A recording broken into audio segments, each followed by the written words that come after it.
High বন্ধুরা, আমি শিবাস। চলো বন্ধুরা, আজ নদীতে কি কি মাছ পেলাম তোমাদেরকে দেখাই। কৈলাসদা বলছে চল শিবাস, আজ তোর সাথে নৌকায় যাবো। বাড়ি থেকে এসে দেখি নৌকা ডাঙায় বসে গেছে। আমি দাদাকে বললাম, দাদা নৌকা ঠেলে তুই লাভা। ও একাই নৌকা ঠেলে লাভিয়ে দিল, আমাকে আর হাত দিতে হলো না। এখানে প্রচুর পাগমাটি, কৈলাসদার হাঁটুর উপরে কাদা উঠে গেছে। আগে এতটা পাগমাটি ছিল না, ফির বাদ ভেঙে যাচ্ছে বলে সামনে খাঁচা ফেলেছে, তাই এত পলিমাটি দাঁড়িয়েছে। দুজন পা দিয়ে নৌকায় উঠে পড়লাম।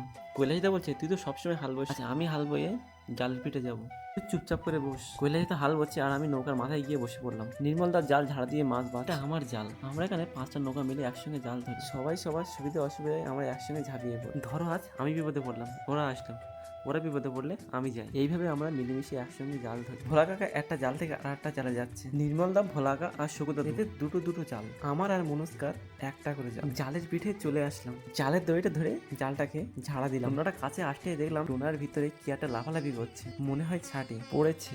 মাছগুলো ঘা দিয়ে দিয়ে টোনায় নিয়ে গেলাম, টোনাটা উপরে তুলে খুলে দিলাম মুখটা। আজ অনেক মাছ পড়েছে আর চিত্তে কাঁকড়া পড়েছে।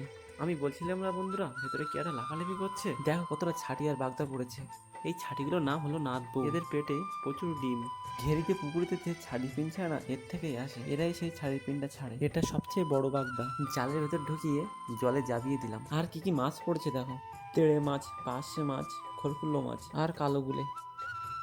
দেখাচ্ছে বন্ধুরা আবার পরের ভিডিওতে। টাটা বন্ধুরা।